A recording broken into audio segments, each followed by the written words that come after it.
Hello, everybody. Welcome to a talk on powerlessness and the power in accepting powerlessness. So that's what I'm going to talk about today. And I'm also going to do a little bit of a guided visualization in the middle of the talk today, and then take questions and answers. So as you join on, let me know that you're here. Say hi. And if you're watching the replay, I'm glad you're here. If you're watching on YouTube, please give the video a like and subscribe to my channel if you haven't already. My name is Barbara Heffernan, for those of you on YouTube who don't know me, and I am a psychotherapist and an online life coach. And I integrate cognitive behavioral therapy, EMDR techniques, Buddhism, mindfulness meditation. I bring it all together to try to help people live more joyful lives. And today's topic is, I believe, super important. And I think it's incredibly helpful for lowering anxiety, improving relationships, and a number of other things.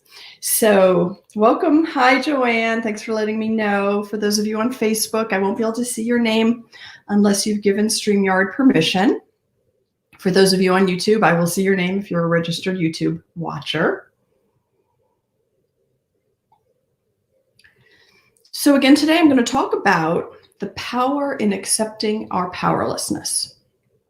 And about 10 minutes in, I think I'm going to do a little bit of a guided visualization for you all to get a more visceral experience of the topic. I find that's really important because sometimes we're just listening to somebody talk or lecture or discuss something, it can be really hard to integrate it. So I frequently try to bring in visualization exercises or meditative exercises that help give you a visceral, body-sensed feeling of what we're talking about. So Abby, thank you so much. I really appreciate that. So powerlessness, I would say, is probably one of our least favorite feelings. Give me a thumbs up. Send me a comment if you agree. Most of us hate to feel powerless. And the worst type of traumas are actually those that render us powerless. Those tend to be the ones that produce the most severe symptoms and post-traumatic stress disorder and all of that kind of stuff. Powerlessness, when it's in an extreme form, definitely not fun. However, on a daily basis, there are many, many, many things that we are powerless over that we can learn to accept, and then our lives will be much, much easier. So the concept of powerlessness is really woven into the 12-step programs. And very often people, when you talk about powerlessness, will be like, oh, well, that's for alcoholics or that's for addicts. And the way it's utilized in 12-step programs, I actually think is very useful for the general population. In fact, I feel that the 12-step programs are actually kind of a brilliant cognitive behavioral program to lower anxiety. So if you've ever been interested or you qualify for one, I definitely recommend them. But I also just think that in general, the concepts can be things that we can utilize. People who don't qualify for a 12-step program can utilize. But I'm going to just give a little bit of history of how it's used in the 12-step program. So the 12-step program is 12 steps. Started for alcoholics, and then there became a program for spouses and family members of alcoholics, and then it moved into a much broader community of addictive type of behaviors, eating disorders, gambling addictions, codependency. There's sort of a 12-step program for almost everything. But step one in the AA program is to admit that you're powerless over alcohol. And a lot of times people hear that and they think, I don't want to admit that because I want to feel that I have some power over this. And there's sort of a delicate balance there. So when I have worked with people who are in the 12-step program for AA, I recommend them thinking about the fact that they have power over choices up to a certain point. And then once they hit that point, they're powerless. So for some people, that point might be when they have their first drink. For some people, that point might be when they go to a social event with family or people they used to party with. But there will be a moment where you lose your power. You lose your power over your next series of choices because your automatic behaviors and the habitual patterns are so strong. And so for people in AA, they begin to learn what are the steps. Maybe I can't drive down this street when I'm early in recovery, and I have power over that choice. Or maybe I can't hang out with this group of people and I have power over that choice, but at some point I hit powerlessness. So I'm giving a little bit of this background because I just think it's helpful for us to think about in terms of our own lives, because nobody wants to feel powerless. And in fact, my Facebook group is called Awaken Joy, Empower Your Life. I'm all about empowering people. But when we are trying to control things that are outside of our control, we are completely disempowered. Let me know if that makes sense. I can just check comments for a second. I feel powerless now. I didn't used to. I was so confident. I'm just going down. Yeah, so we're going to talk about powerlessness in a couple of different modes. So I'm going to come back. I'm going to just make a note about that comment and just come back to it. And yeah, powerlessness is the worst feeling, right? And okay, it's making sense. I'm glad this is making sense. So I'm going to talk about two different kinds of powerlessness. One kind of powerlessness is particularly if we have a trauma background and we had incidences of trauma, perhaps as children, where we truly were powerless. That type of feeling of powerlessness can take us over as an adult, and we can end up feeling stuck and powerless and as if we have no agency in our life whatsoever.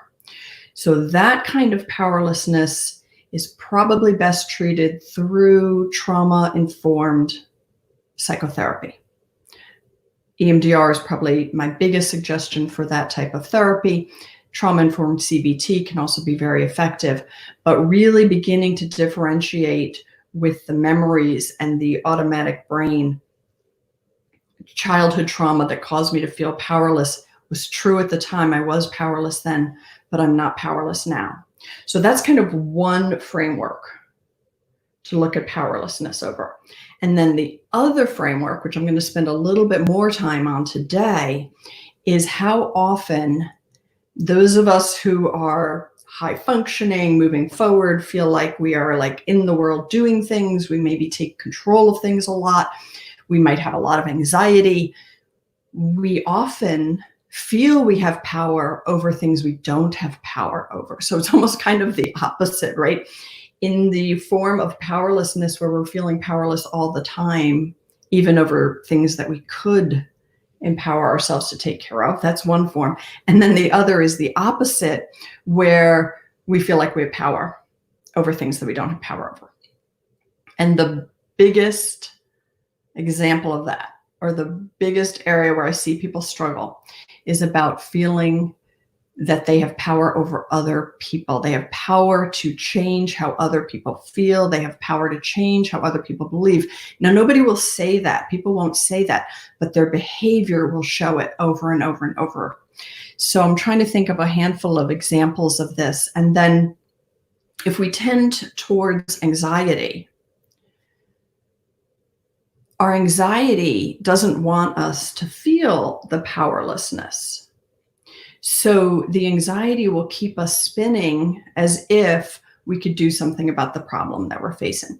So one of the biggest examples in our society could be if you're in a relationship with somebody who has an addiction. If that happens and you're beginning to realize that the person has an addiction, early on, most people will jump into fix-it mode, where they do everything they can to try to keep the person from using and get the person back on track and intervene until they finally are willing to admit that they are powerless over changing that person's behavior. So that's one area where this comes up a lot. Another area would be, particularly if you have somebody very toxic in your life, perhaps somebody who has a personality disorder, you might get stuck on, I have to convince that other person to change. I have to say it the right way so they understand me. I have to describe this better so they understand me. And I will have clients who will spend long periods of time with their focus on how do they get the other person to behave better. And generally what I'll say to them is, they're the ones working with me, right? Like, all of you guys are the ones who are watching these YouTube videos to try to improve yourself and change. And how hard is change? It's really hard, and you're trying. So if this toxic person in your life is not trying to change, they're probably not going to change, right? They probably don't even think they need to change. So to the extent that we accept them as is, remember I've talked a couple of times about like putting on people's foreheads as is. If I accept this person as is, and I no longer see it as my job to fix their problem, change how they feel, change how they treat me, then I can make my decisions. So by admitting my powerlessness over changing them, I'm actually empowering myself to focus on what I can do. So let me know if that makes sense to you guys.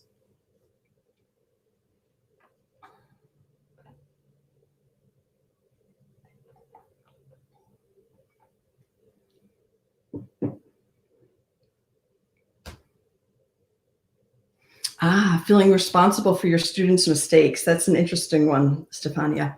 So yeah, we definitely aren't responsible for our students' mistakes, right? And we can look at the situation and we can say, okay, actually this comes up in therapy also. Like if I'm working with a client who won't change, I could get stuck on, I'm not doing the right thing. I got to do this harder. I got to do this harder. But that doesn't help.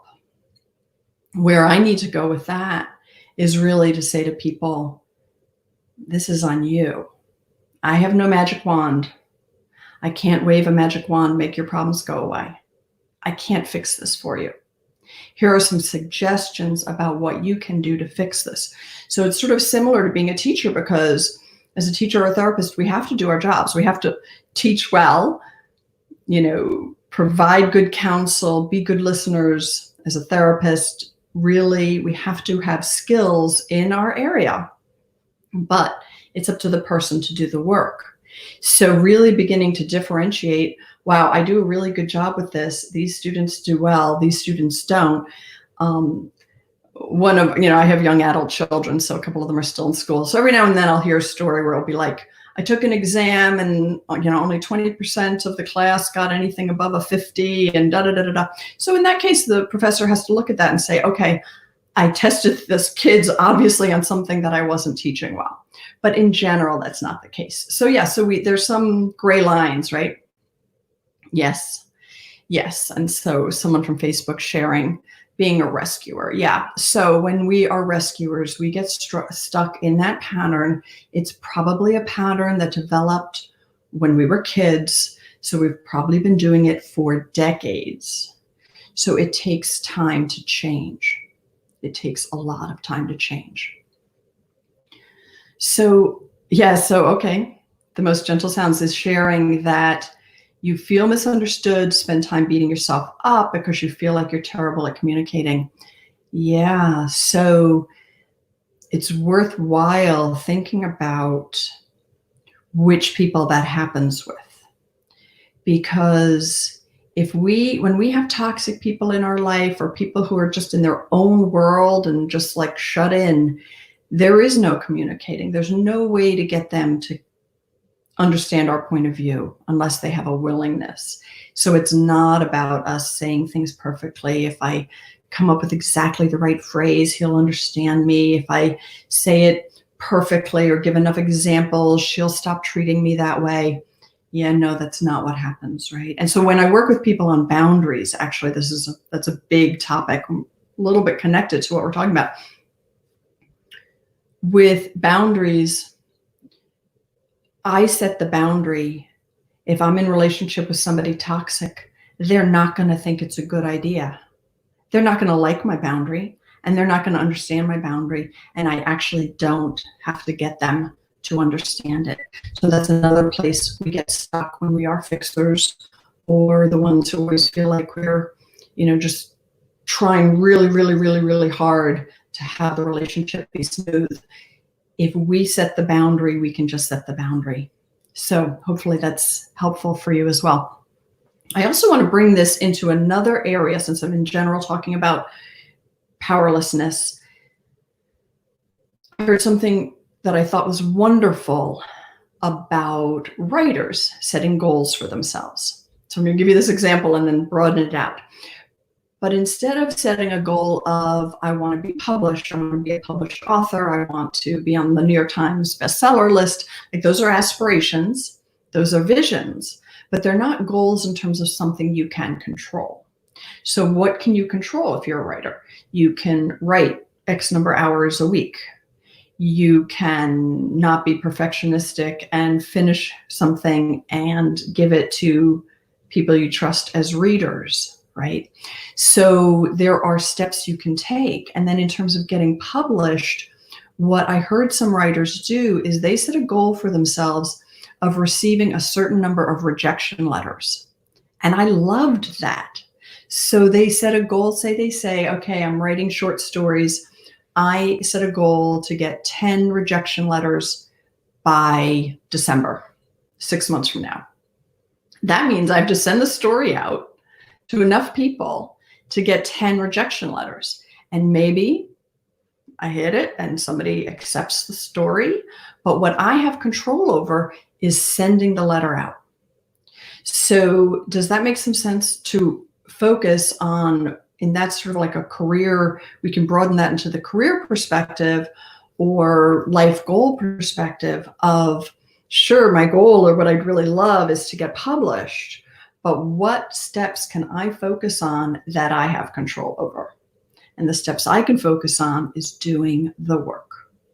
So hopefully I've given you some idea of how to think about this sense of powerlessness. And wrapping back to how horrible of a feeling it is when we feel powerless, right? If we love someone who's an addict, say, and we see their lives spinning downwards, and we admit we're powerless over that, a lot of sadness comes up. So our anxiety can cover that over and be like, oh, no, I'm not going to accept that. I'm going to do this. I'm going to do this. I'm going to do this. But then long term, we're creating incredible stress for ourselves physically and emotionally. We're not getting anywhere. We're banging our heads against the wall and we're not living a happy life because that's all we're focused on. Whereas accepting the powerlessness then leads you really to a grief process. And that's kind of necessary. So a client of mine this week had a situation where she is seeing her elderly parent via Zoom or Facebook, FaceTime. And she saw him in a way where she realized that there's been significant deterioration in the last couple of months. And she really loves this parent. And she just felt this overwhelming grief and sadness to see his deterioration. And yeah, that emotion is congruent with the situation. So none of us like to feel that. She was feeling powerless. She was feeling sad. She was beginning to experience grief. The reality that this parent would not be there for her or be there with her or be on this planet for much longer was really hitting home for her. Those emotions are congruent with that situation. So had she jumped into, I have to do something about this, I have to get involved, I have to she would not be grieving. She would not be feeling the emotions that need to be felt in that situation. So again, hopefully that's helping a little bit.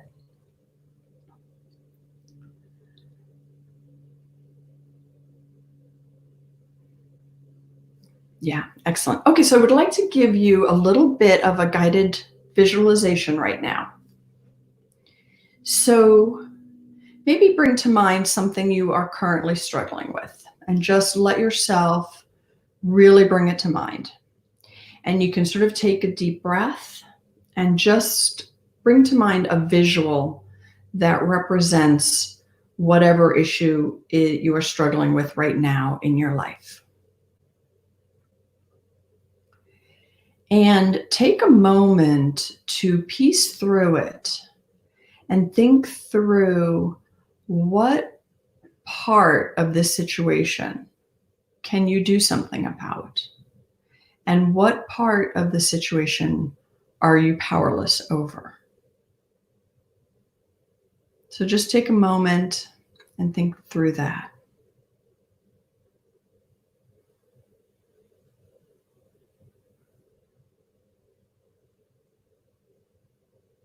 And there might be some gray areas where you're not really sure, which is fine, but there's probably some pretty clear areas where you're powerless over what's happening.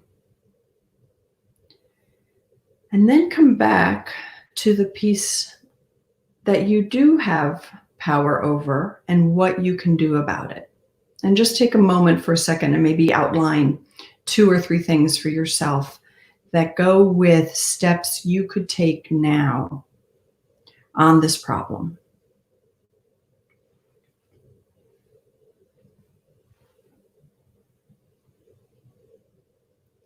And then I'd like you to bring to mind the part of the problem that you're powerless over and wrap it up in a blanket. If it's people who are troubling you, or somebody who's sick, or somebody who's suffering, or really anything, coworkers that are driving you bananas, wrap them up in a blanket. Even if you feel some anger at them, just picture wrapping up whatever you're powerless over. Wrap it up in a blanket and let's lift it up and put it on a cloud. And so you can take a moment, you can close your eyes to really visualize this. But taking the parts of the problem you're struggling with, wrapping them up and put them up on a cloud. And if you have a belief in a higher power, you can ask that higher power to take care of all of that that's wrapped up on that cloud. And if you don't have a relationship with the higher power, that's fine too. Just picture all the parts that you don't have power over floating on the cloud. And just come back to yourself, to where you are now, and see if you can feel a sense of freedom, a sense of lightness. Feel a sense of something has lifted.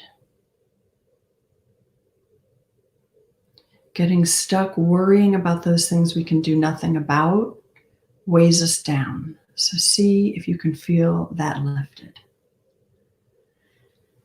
And then just take a deep breath. You can come back to the video. Let me know. You can send me a note now. And if I don't see your comments while I'm talking, I will go back and comment after the video, because I know I've seen a couple of comments come through I haven't been able to incorporate, but I will go back and read them both on YouTube and in Facebook. Kayam is commenting a bit, so maybe you felt a bit of relief. Yeah, so it's a technique to practice. It's really a technique to practice. Oh, you felt a surge exit your body. That's great, actually. That's powerful. That's powerful. This morning, I was sitting on my porch, which I'm very blessed to have. It's a beautiful porch, and the weather was beautiful, and I was thinking about today's talk. And as I was thinking about it, and I was thinking about letting go of those things that we can't control. I saw a woman across there's a little creek by my house, and across it is a road.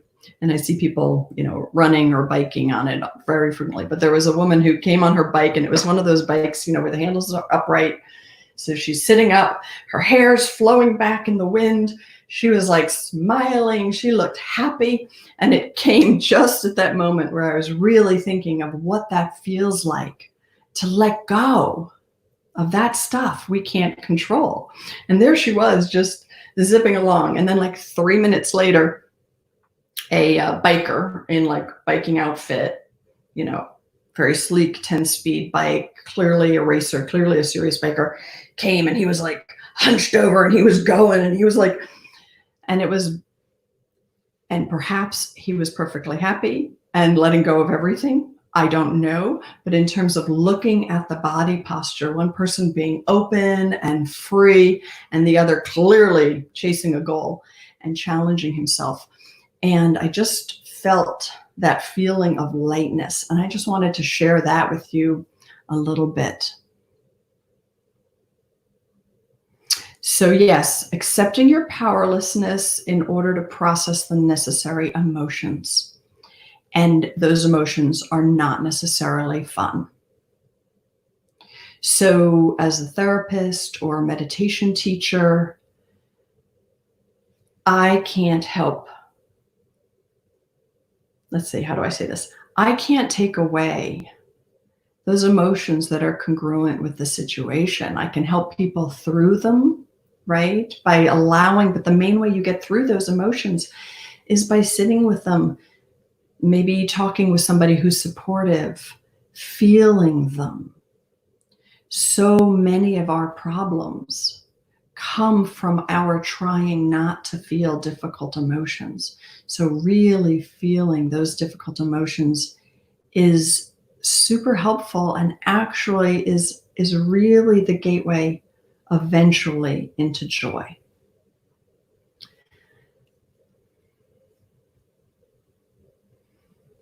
Good. Joanne saying she felt lighter, putting it on a cloud. Stefania feeling more optimistic.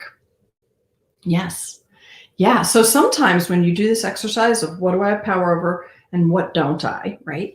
Sometimes you can just do that and boom, feel empowered, know what you need to focus on, move forward, and it can feel totally positive. Other times when it's accepting somebody else's destructive behavior or something that's really difficult. Oh, I'll give one more example before I end about the situation with COVID, actually. But sometimes it's accepting something that's hard and difficult feelings come up. And we don't like those feelings, so we try to run away from them. But staying with them, learning to stay with your difficult feelings and processing them, and that's okay. Because when we let ourselves feel those, we also can feel the opposite. We can feel the joy. So just last example I'm going to share, actually, it's a situation in my own family. So, but also common to many, because I hear many people talking about COVID-19. I hate COVID-19. You know, my life's going to be horrible until that's fixed. And, you know, the focus and the anger and the upset. And, you know, I get it. I understand how much it has limited really almost everybody's life around this planet, right? So I have a mom who's 85, and she lives in like a tiered living place, and she's turning 85 actually, so it's her birthday. And I guess she expressed to one of my siblings that she was like really disappointed that she couldn't have a family gathering to celebrate. So that sister jumped in to try to organize something, but it's actually too hot outside and Anyway, found an indoor venue. My feeling is an indoor venue right now in Connecticut, where I live, given what's going on, not a good idea for somebody who's 85. I just don't think it's a good idea. So that's a situation where, yeah, it's sad. It's sad we can't have a family gathering, but I feel that accepting that disappointment and like, okay, you know, mom's disappointed. We don't have to rescue her from that. And then the other boundary piece that comes in with this is I'm actually powerless over what my other family members choose to do. They're adults. My mom's an adult, and they might choose to go forward with it. And so I can express my opinion. I can say that I don't think it's a great idea, and I probably will not come, but I don't want to control the situation. So just wanted to share that with you, because I also know that a lot of people are struggling with COVID and we can't control it and we don't know when it's going to end. And that kind of uncertainty is hard to sit with. So then we get caught in these emotions that really aren't very productive.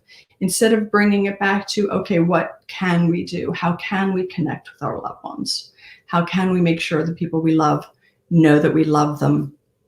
How can we celebrate with social distancing in a healthy way? What can we do? So hopefully that's all helpful to you. And I will look forward to seeing you guys next Tuesday. And if you have ideas of something you want me to cover, please put it in the comments. I love to see it. I love to get ideas from people because it's very helpful to me. And again, I'll go back through and I'll read comments and I'll send you some comments later today on anything that I've missed. So thanks for joining me. Oh, wrapping COVID-19. Thank you, Teresa. Yes, wrap it up in a blanket, put it on a cloud, wrap up everybody who's suffering about it, put them on a cloud. Thanks so much. Talk to you all later.